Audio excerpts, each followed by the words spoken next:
दोस्तों नमस्कार। मैं हूं डॉक्टर आशीष कुमार झा और आप देख रहे हैं मेरा यूट्यूब चैनल स्टडी विथ आशीष। आज का वीडियो जो है बहुत ही महत्वपूर्ण दो चार पॉइंट है जो रिसेंटली जो कुछ एक्टिविटी बिहार में हुआ है, जो घटनाक्रम हुआ है आने वाले बिहार में असिस्टेंट प्रोफेसर के बहाली को लेकर के, उसके बारे में बात करूँगा। हालांकि वीडियो 2-3 दिन पहले बनाना चाहिए था मुझे, लेकिन किसी कारण बस नहीं बना पाया था।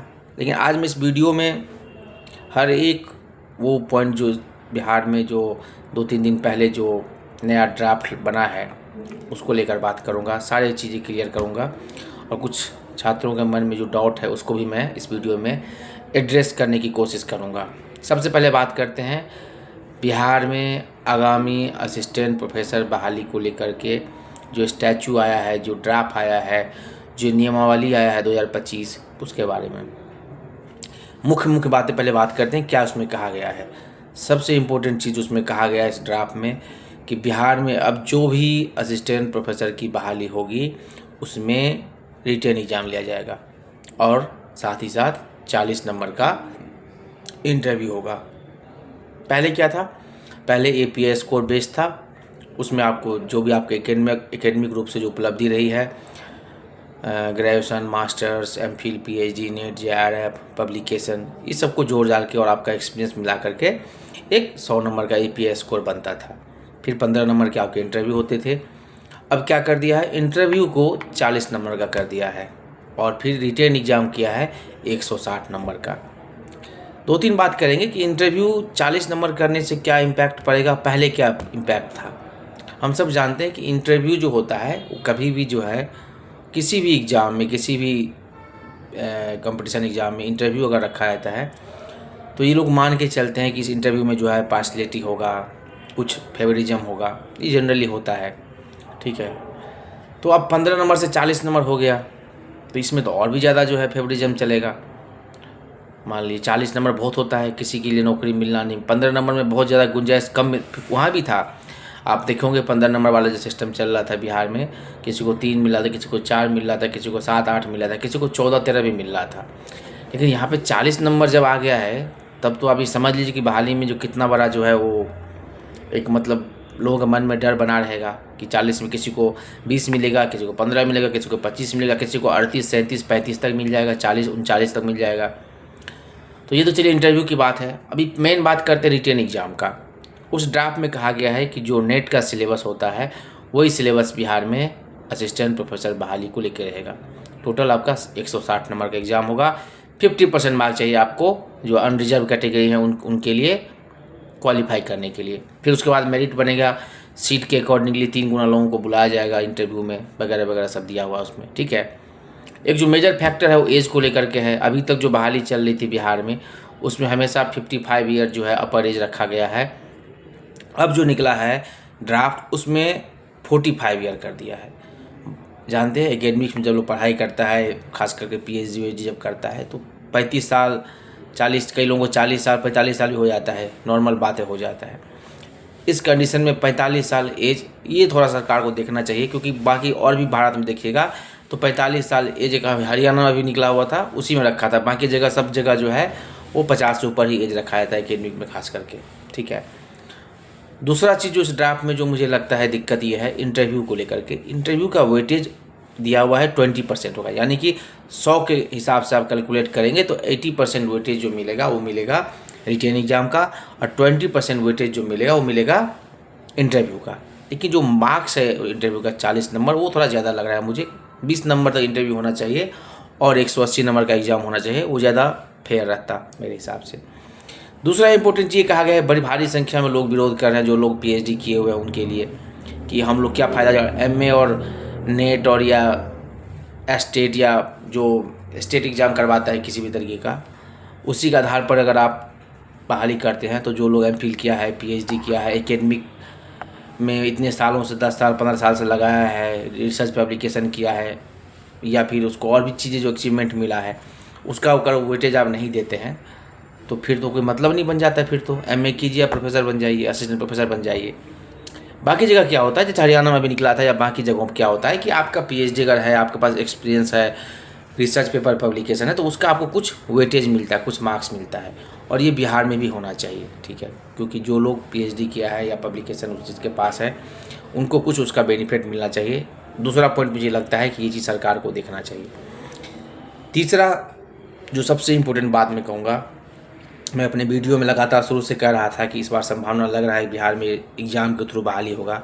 साथ ही साथ मैं एक बात और हमेशा रिपीट करता हूं कि आप लोग सब लोग जो बिहार के छात्र हैं वो आप लोग प्रयास कीजिए बिहार में बेट लेने के लिए। बिहार एलिजिबिलिटी टेस्ट होना चाहिए, क्योंकि उसमें लिखा हुआ है या तो नेट या फिर कोई भी स्टेट लेवल का जो एग्ज़ाम सरकार करवाती है वो पास होना चाहिए। तो जब इतनी बड़ी बहाली आ रही है बिहार में, उससे पहले एक बार बेट होना चाहिए। और मैं अपना ओपिनियन बता रहा हूँ, मुझे जो लगता है 99% बेट का एग्ज़ाम सरकार करवाएगी। क्योंकि जब आप एमए के लेवल पर एग्ज़ाम करवाते हो, रिटन एग्ज़ाम करवाते हो, तो आपका कोई स्टेट का जो है, हर स्टेट करवाता है, एमपी करवाता है, झारखंड करवाया, सब करवाता है, एक कोई टेट एग्ज़ाम होना चाहिए ताकि एमए वाले बच्चे उसको पास करके और फिर वो असिस्टेंट प्रोफेसर के एग्ज़ाम में बैठ पाएंगे, ठीक है। तो आप सब लोग प्रयास कीजिए बेट को लेकर के, हम लोग भी करेंगे, हम भी प्रयास करते हैं, कुछ देखते हैं उसमें ड्राफ्ट में क्या सजेशन देना। वैसे तो यूनिवर्सिटी को कहा गया देने के लिए, लेकिन फिर भी जहाँ भी गुंजाइश बनेगा उसको देखते हैं कैसे उसमें क्या करना है। तो मुझे लगता है 3-4 चीज़ ऐसे है सरकार को उसको दोबारा से एड्रेस करना चाहिए। पहला, एज को लेकर के। दूसरा, जो हायर एजुकेशन में जो अचीवमेंट मिला लोगों के पास में है उसको एड्रेस करना चाहिए, उसको कुछ वेटेज या कुछ परसेंटेज मार्क्स मिलना चाहिए एक्स्ट्रा। और तीसरा चीज़, बिहार में सबसे इम्पोर्टेंट चीज़ ये है कि बेट का एग्ज़ाम होना चाहिए। अगर बेट का एग्ज़ाम नहीं होगा तो इस पूरा जो कवायद है बिहार में उसका कोई ज़्यादा इम्पोर्टेंस फिर बिहार के बच्चों के लिए नहीं रह जाएगा, ठीक है। जो लोग नेट पास हैं राष्ट्रीय स्तर पर, ये तो ऑलरेडी ऐसे भी ऑल इंडिया कंपटीशन है, ये भारी संख्या में हर स्टेट के छात्र आएंगे, ठीक है। वैसे भी एकेडमिक में बहाली बहुत कम निकलती है, बहुत कम सीटें होती है, तो काफ़ी भीड़ है इस लाइन में भी। तो एक स्टेट का एग्ज़ाम होगा और उस स्टेट वाले एग्ज़ाम जो होगा जिसको बेट बोलते हैं उसमें मेरे हिसाब से डोमिसाइल लगाना चाहिए, ठीक है। जैसे कि अभी जो एग्ज़ाम स्टेट का हुआ था बिहार में उसमें उन्होंने डोमिसाइल लगा दिया, या फिर बहुत सारे एग्ज़ाम होते हैं अपने स्टेट के जिसमें सरकार डोमिसाइल लगाती है। अगर बेट के एग्ज़ाम में डोमिसाइल सरकार लगा देती है तो भीड़ कम हो जाएगा, बिहार के बच्चे उसको एग्ज़ाम पास करेंगे, फिर बाकी ऑल ओवर इंडिया से जो नेट वाले बच्चे हैं वो क्वालिफाई करेंगे। फिर जिस बच्चे के अंदर में जिस कैपेसिटी जितना रहेगा, जो जितना मेहनत हार्ड वर्क करेंगे उसके हिसाब से उनको रिजल्ट मिलेगा जब एग्ज़ाम होगा। तो एक और इम्पोर्टेंट चीज़ मैं बात करना चाहता हूँ कि ये पूरा प्रोसेस जो मुझे लगता है दिसंबर 2026 से पहले ये पूरा बहाली प्रोसेस, चाहे बेट का एग्ज़ाम हो, चाहे असिस्टेंट प्रोफेसर का एग्ज़ाम हो या रिजल्ट हो, ये सब पूरा हो जाएगा। यानी कि 2026 ख़त्म होते होते आपको बिहार में बड़ी संख्या में नए असिस्टेंट प्रोफेसर को देखने को आपको मिलेगा। और मुझे पूरा उम्मीद है कि आने वाले 1-2 महीना में शायद बेट को लेकर के कुछ पॉजिटिव हो और जून जुलाई तक बेट का एग्ज़ाम कराया जाएगा, मुझे ऐसा लगता है। बाकी आप लोग भी प्रयास कीजिए, आंदोलन कीजिए, लोगों से मिलिए, सचिवालय जाइए, शिक्षा विभाग में जाइए, राज्यपाल ऑफिस जाइए, मेल कीजिए, जिस भी माध्यम से जो जहाँ पर मैं है वो उस माध्यम से अपनी बातें बोली बिहार के जो छात्र हैं। क्योंकि एक बार जब ये मौका निकल जाएगा तो फिर अगला बहाली जो होगा उसमें 10 साल लग जाएगा, तब तक जो एज रखा गया है अधिकांश लोगों का एज निकल जाएगा, या लोग उस समय तक में उस क्षमता में नहीं रहेंगे, एग्ज़ाम देने के लायक नहीं रहेंगे, या उस कुछ भी हो सकता है, बात की बात कौन जानता है। भविष्य के गर्त में जो सवाल है उसको तो हम भविष्य में रहने देते हैं। तो अभी के लिए ये है कि बेट के एग्ज़ाम के लिए आवाज़ उठाइए, उसको करवाने के लिए सरकार पे दबाव बनाइए, और बिहार में एक नई तरीके से जो बहाली आने वाली है असिस्टेंट प्रोफेसर को लेकर के उसमें शामिल होने का कम से कम पात्रता पास जरूर करना चाहिए। फिर उसमें मैंने जैसे पहले भी कहा है, फिर उसमें जो जितना मेहनत करेगा उसको उस हिसाब से रिटेन एग्ज़ाम में क्वालिफाई करेगा, ठीक है।